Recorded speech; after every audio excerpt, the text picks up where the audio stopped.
بسم اللہ الرحمن الرحیم۔ طالبات السلام علیکم۔ آج میں آپ کو اپنے 8ویں لیکچر میں خوش آمدید کہتی ہوں۔ طالبات، پچھلے لیکچر میں ہم نے حمد خداوندی کا مطالعہ کیا تھا اور آج ہم اس لیکچر میں نعت رسول مقبول صلی اللہ علیہ وآلہ وسلم کا مطالعہ کریں گے۔ آپ کی کتاب سرمایہ اردو کے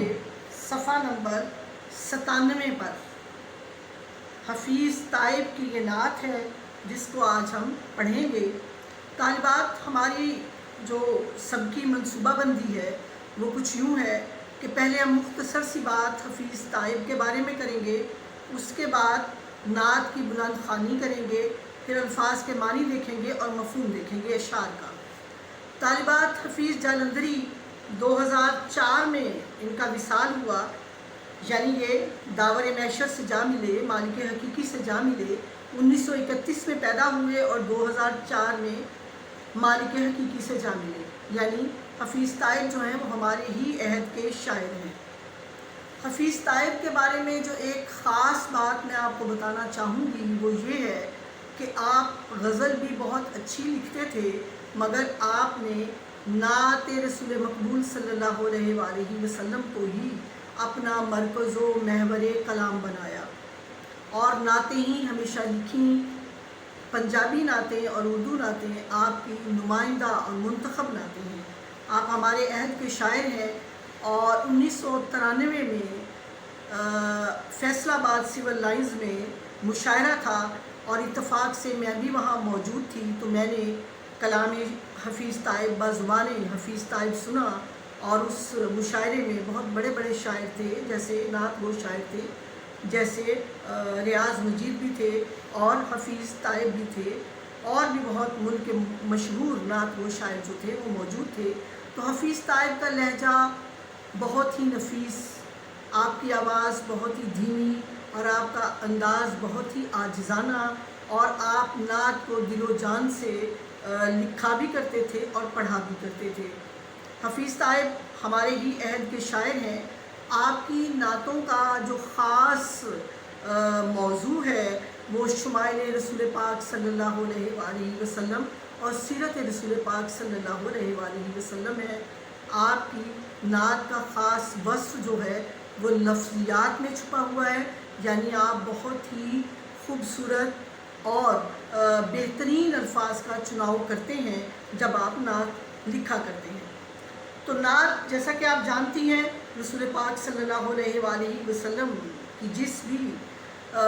نظم میں، شاعری میں تعریف کی جائے اس کو نعت کہا جاتا ہے۔ تو آج صلو علیہ وآلہ مجموعہ کلام، حفیظ طائب کے مجموعہ کلام میں سے اس نعت کو آپ کے سلیبس میں شامل کیا گیا جو آج ہم پڑھیں گے۔ تو طالبات، سب سے پہلے ہم بلند خوانی کرتے ہیں، آپ سنیے اور میرے ساتھ پڑھنے کی کوشش کیجئے تاکہ آپ کا لہجہ اور تلفظ جو ہے وہ بہتر ہو سکے اور آپ نعت کو بہت آسانی کے ساتھ سمجھ سکیں۔ آئیے ہم بلند خوانی کرتے ہیں۔ خوش خصال و خوش خیال و خوش خبر خیر البشر، خوش خصال و خوش خیال و خوش خبر خیر البشر، خوش نیاد و خوش نہاد و خوش نظر خیر البشر، دل نواز و دل پذیر و دل نشین و دل کشا، چارہ ساز و چارہ کار و چارہ گر خیر البشر، سر بسر مہر و مروت، سر بسر صدق و صفا، سر بسر لطف و عنایت، سر بسر خیر البشر، صاحب خلق عظیم و صاحب لطف امین، صاحب حق صاحب شکل قمر خیر البشر، تاجزار دہر میں وجہ ظفر وجہ سکون، عرصۂ محشر میں وجہ درگزر خیر البشر، رونما کب ہوگا راہ منزل پر، راہ زیست پر منزل کا چاند، رونما کب ہوگا راہ زیست پر منزل کا چاند، ختم کب ہوگا اندھیروں کا سفر خیر البشر، کب ملے گا ملت بیضا کو پھر اوج کمال، کب شب حالات کی ہوگی سحر خیر البشر، در پہ پہنچے کس طرح وہ بے نوا و بے بال پر، در پہ پہنچے کس طرح وہ بے نوا بے بالوں پر، ایک نظر تائب کے حال زار پر خیر البشر۔ تو بچوں یہ نعت پاک تھی جو ہم نے بلند خوانی کی، حفیظ تائب کی۔ اب ہم الفاظ کے معنی دیکھیں گے، اور میں امید کرتی ہوں کہ آپ ہاتھ میں قلم سنبھال کر بیٹھیں گی، الفاظ کو خط کشید کرتی رہیں گی اور ساتھ ساتھ معنی لکھتی رہیں گی۔ تو ساری ہی نعت جو ہے وہ تراکیب پر مبنی ہے، اور ان تراکیب کے معنی جب تک آپ کو نہیں آئیں گے تو آپ شعر کا مفہوم ہی نہیں سمجھ پائیں گے۔ شاعر پہلے شعر میں کہتے ہیں خوش خصال، خوش اچھا بہترین، خصال خصلتیں عادتیں، خوش خصال اچھی عادتوں والا، خوش خیال جس کی سوچ خوبصورت ہو، خوش ہو، بہترین ہو، اچھی ہو، اچھی سوچ والا، خوش خیال بہترین سوچ والا، خوش خبر اچھی خبریں دینے والا، خبر نبا کو کہتے ہیں، ٹھیک ہے، تو خوش خبر اچھی خبریں سنانے والا، خیر البشر تمام بشروں میں سے، تمام بشریات میں سے، تمام انسانیت میں سے سب سے زیادہ خیر بانٹنے والا، بہترین انسان، کامل ترین انسان، بہترین انسان، خیر البشر، بشر کی خیر کرنے والا، بشر کی بہتری کرنے والا، بشر کو راستہ دکھانے والا، بشر کا رہنما، بشر کا مربی، بشر کا مصلح، بشر کا مرشد، بشر کو راستہ دکھانے والا، بشر کی نجات کرنے والا، خیر البشر صلی اللہ علیہ وآلہ وسلم۔ آگے شاعر کہتا ہے خوش نیاد، خوش نیاد یعنی اچھے حسب نسب والا، بہترین خاندان والا، جس کا حسب اور نسب جو نجیب الطرفین ہو، جس کا حسب اور نسب بہترین ہو، خوش نیاد، خوش نہاد بہترین عادتوں والا، خصلتوں والا، خوش نظر اچھی نظر رکھنے والا، خیر البشر بہترین انسان، رسول پاک صلی اللہ علیہ وآلہ وسلم، میں ہزار جان سے ان پر قربان ہو جاؤں۔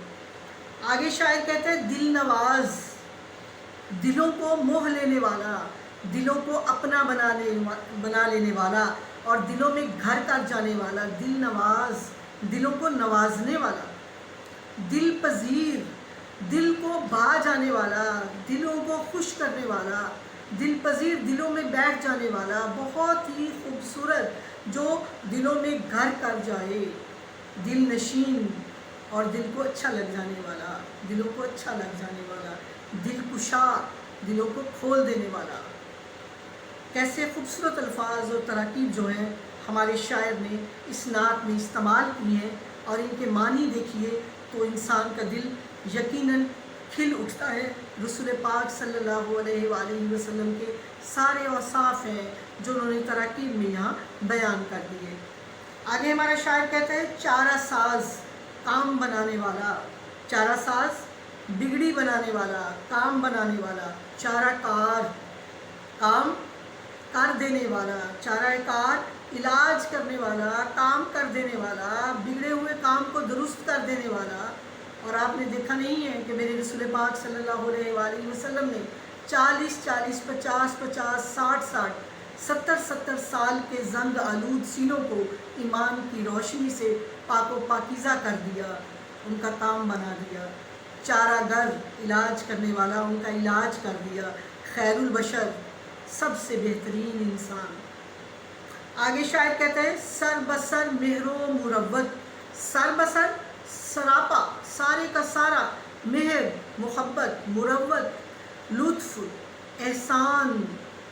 مروت کہتے ہیں لحاظ کو، وفاداری کو، لطف کو، احسان کو، سر بسر مہر و مروت یعنی رسول پاک صلی اللہ علیہ وآلہ وسلم سر سے پاؤں تک محبت ہی محبت تھے، دینے ہی دینے والے تھے اور کام بنانے ہی بنانے والے تھے۔ آگے کہتے ہیں سر بسر سارے کا سارا، صدق و صفا، صدق کہتے ہیں سچ کو اور صفا کہتے ہیں پاکیزگی کو، صدق و صفا سچائی اور پاکیزگی، ایسے کیسا نہ ہو میرے نبی کو وہ کافر جو آپ کو جھٹلاتے تھے مگر کہتے تھے کہ یہ صادق ہے، یہ امین ہے، جو کچھ کہتا ہے سچ کہتا ہے اور سچ کے سوا کچھ نہیں کہتا۔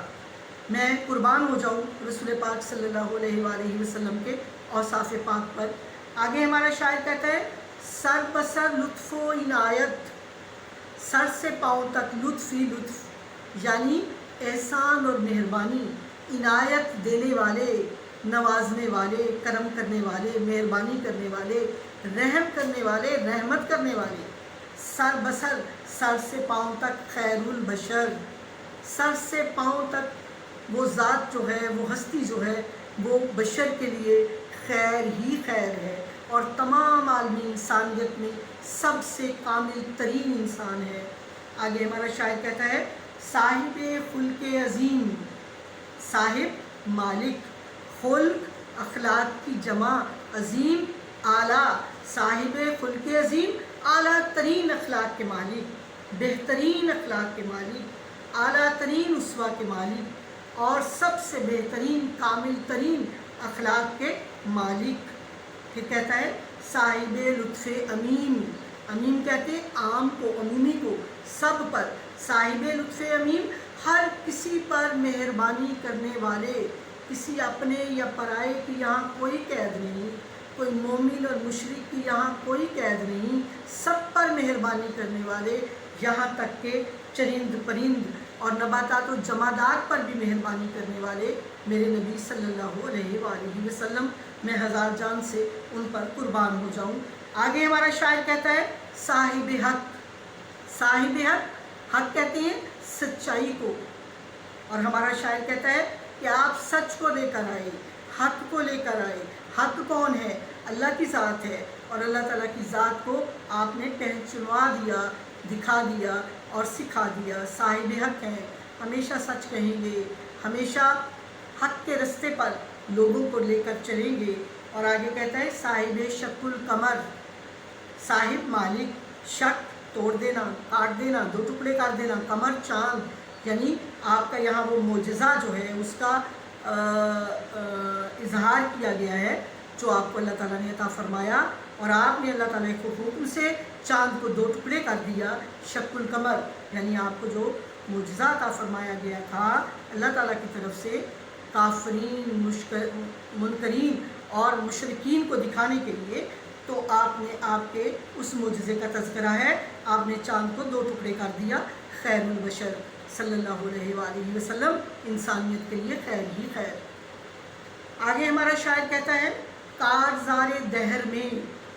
کارزار میدان جنگ کو کہتے ہیں، دہر دنیا کو کہتے ہیں، یعنی یہ دنیا جو ہے حق و باطل کا معرکہ ہے، حق و باطل میں جنگ ہے، اور اس میں اگر وجہ ظفر، اگر تم کامیابی چاہتے ہو تو رسول پاک صلی اللہ علیہ وآلہ وسلم کا دامن تھام لو۔ وجہ ظفر، کامیابی عطا کرنے والے، کارزار دہر، اس دنیا کے جنگ خانے میں آپ کو کامیابی دینے والے۔ اور پھر شاعر کہتا ہے وجہ سکون، اور اگر سکون ہے تو وہ صرف اور صرف رسول پاک صلی اللہ علیہ وآلہ وسلم کی یاد میں، ان کے اسوہ کو مطالعہ کرنے میں اور ان کی سنت پر عمل کرنے میں ہی حاصل ہو سکتا ہے۔ آگے ہمارا شاعر کہتا ہے عرصہ محشر میں جب قیامت بپا ہوگی، جب داور محشر میدان قیامت میں حساب اور کتاب کرے گا، تو وہاں وجہ درگزر، جس کی وجہ سے امت مسلمہ کو، عالم انسانیت کو عفو و درگزر اللہ تعالیٰ کی طرف سے حاصل ہوگا، وہ صرف ایک ہی ذات ہے، اور وہ ہے رسول پاک صلی اللہ علیہ وآلہ وسلم، میں ہزار جان سے ان پر قربان ہو جاؤں۔ آگے ہمارا شاعر کہتا ہے خیر البشر صلی اللہ علیہ وآلہ وسلم۔ معذرت طالبات،